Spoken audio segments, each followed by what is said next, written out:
Great, well, good morning everyone. First presentation of the day.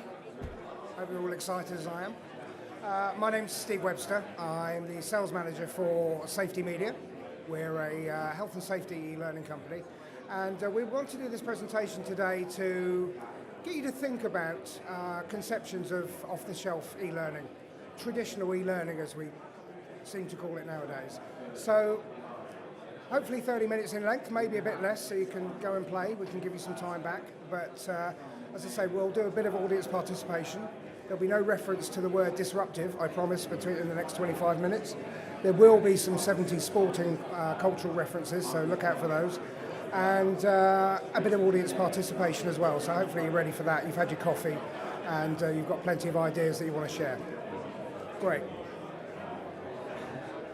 So, the first thing I wanted us to think about was, if I could offer you all you want to know in the next 10 minutes, would that be useful? Would that be a useful use of your time? Delivering relevant learning is fraught with difficulties. If we treat this 30-minute session here as a learning exercise, and well, why wouldn't we, then do you all want to learn the same things in the same context? And that's a question I'd actually like to ask you now. So, can I get a show of hands, for example, from people who wanted to learn something coming from this session? That's great. Okay. Keep your hands up, if you may, because I'm going to pick on someone. Could I ask you what you're hoping to learn?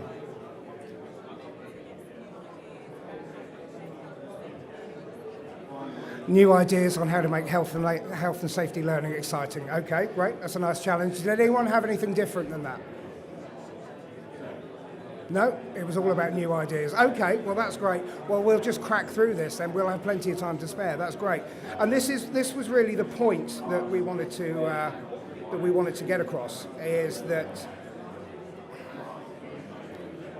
traditional learning in all its formats tends to have a bit of padding around it, in effect. So we do struggle with keeping people engaged and keeping people interested in delivering the learning that they actually need. So I hope to get to your point as soon as possible. And if anyone did have any different points, well, they may be at the end, and we may have yawning gaps, or hopefully not yawning gaps, but we may have gaps in between where some of this isn't relevant for you, and that's really not efficient. However, it is the way we deliver traditional classroom training, and it's quite often the way we deliver e-learning. So this video is a presentation on studies around attention spans, concentration at work, that kind of thing. And it's useful stuff, of course, for learning professionals. But I'd like you, if you wouldn't mind, to concentrate on the video. And I know it's very loud in here, but hopefully you can do that for me. If you can concentrate on the video, but also concentrate on your own levels of concentration. Be mindful, as people say nowadays. When you feel your attention start to wander or switch off, or you find that you're more interested in Candy Crush or whatever it might be, then you decide that this video is no longer relevant for you. Could you do me a favor? Could you stick your hand in the air? This is a bit of an experiment. I want to see how much attention we actually pay. So I'm going to play the video, and as I say, as soon as you find yourself starting to switch off, raise your hand for me. Does the internet make us smarter or more distracted? Let's take a look at what the science... Oh, what was that shiny thing? Hi everyone, Julia here for DNews. It seems like kids these days are spending a lot of time in front of screens. And according to research published in the journal Archives of Disease in Childhood, it's true. And what's more, these experiences are increasingly fragmented. You might pause this YouTube video to go check out Twitter, or you might text your friend while watching a movie. But while these new technologies change our experiences, is our attention becoming more fragmented as well? Research from the University of Southern California Marshall School of Business found that we consume a lot of digital media. I mean a lot. The average American receives more than 15 hours a day of digital media.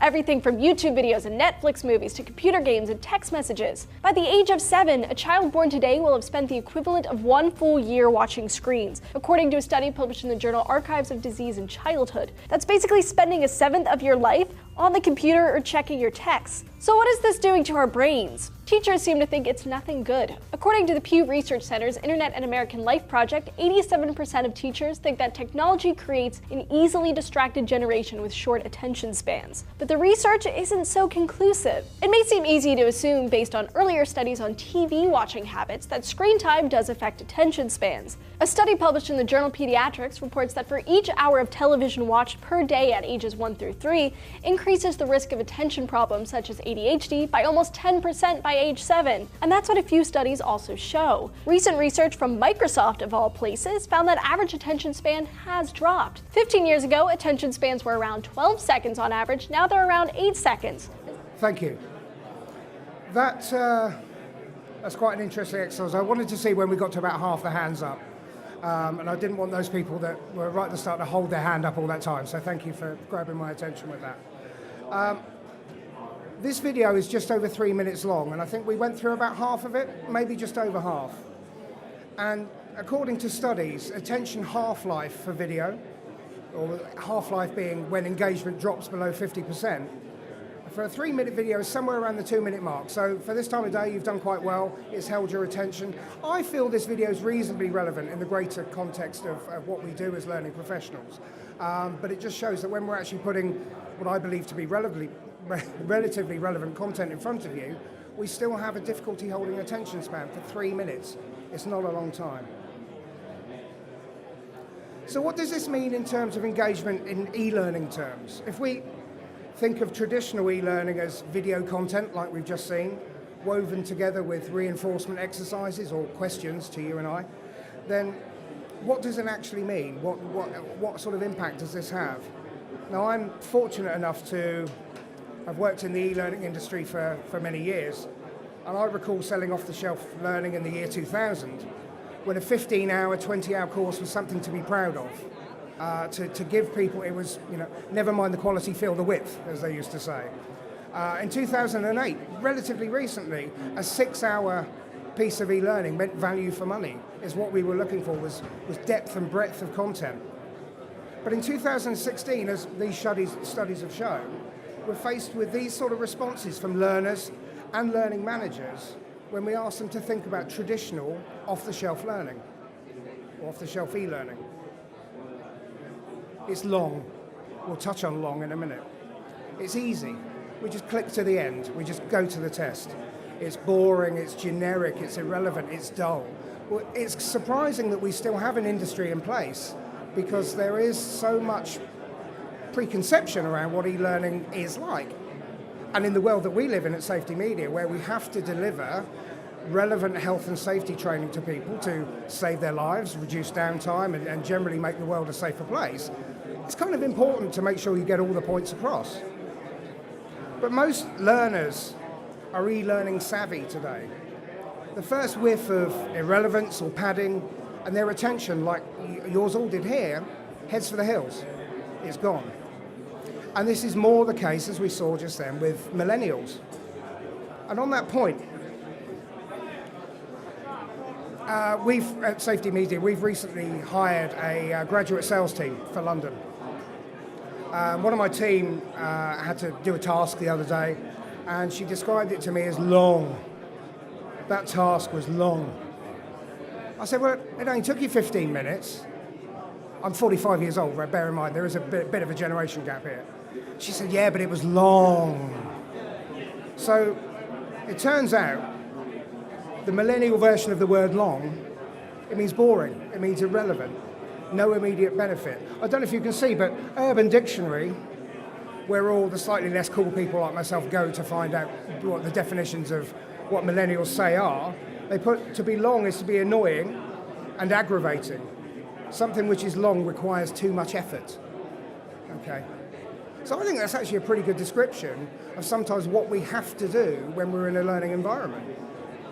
And as learning providers and learning curators, managers, enablers, I'm sure we've got a real mix of you here, how do we provide content that is necessary, that's relevant, that's to the point, that's engaging, but it isn't long?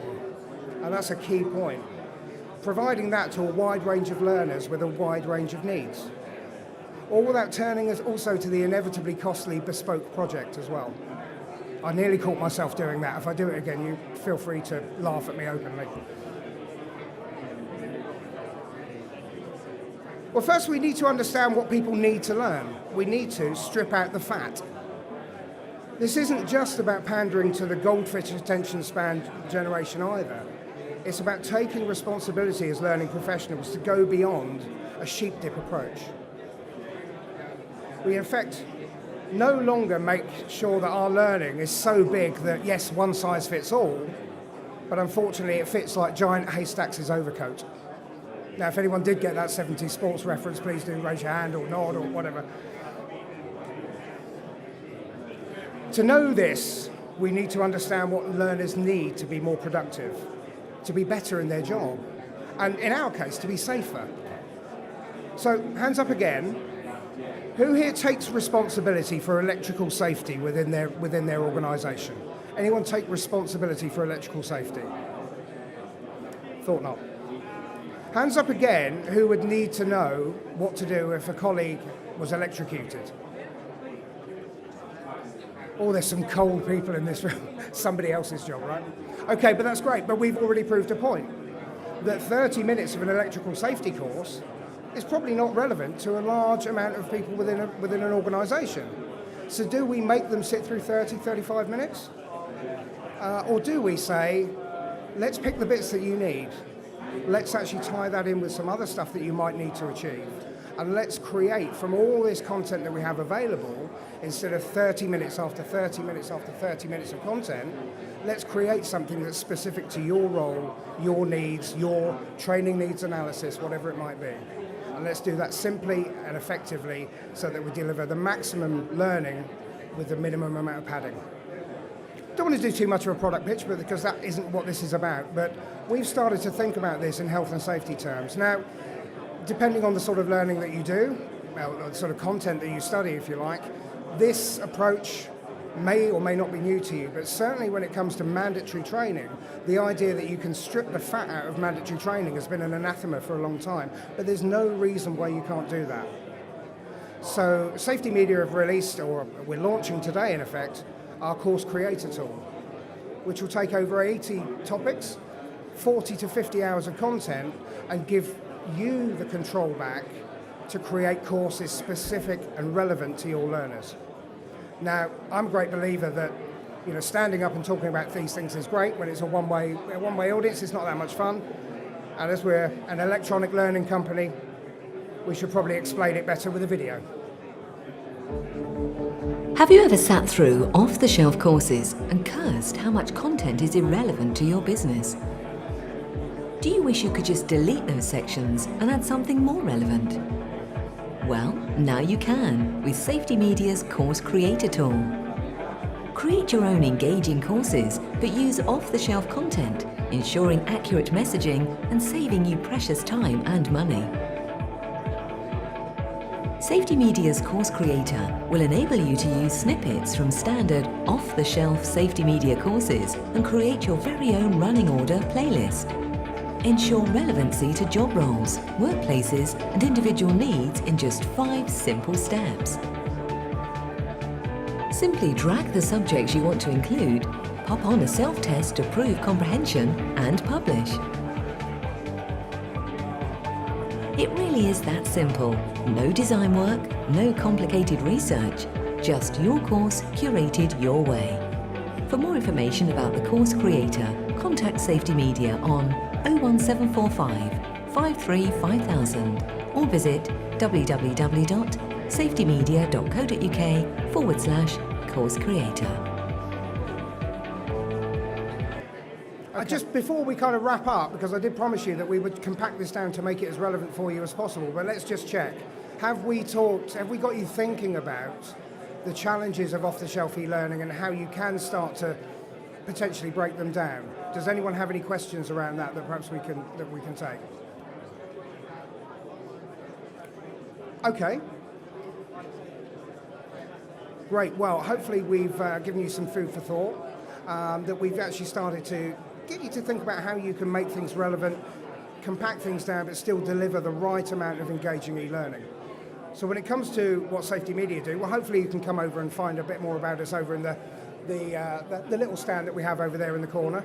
That's red and white, you can't miss it. To give you a bit of a feel for who we are, what we do, and in terms of relevance for health and safety training, how to make health and safety training exciting. This lady said at the start that's what she wanted to achieve. Nobody challenged her, so hopefully you'll all come over and find out a bit more about it. But this will give you a bit of a feel for the depth of health and safety training that's required within most organisations. And we can talk to you, of course, about how to tailor that to your specific audience.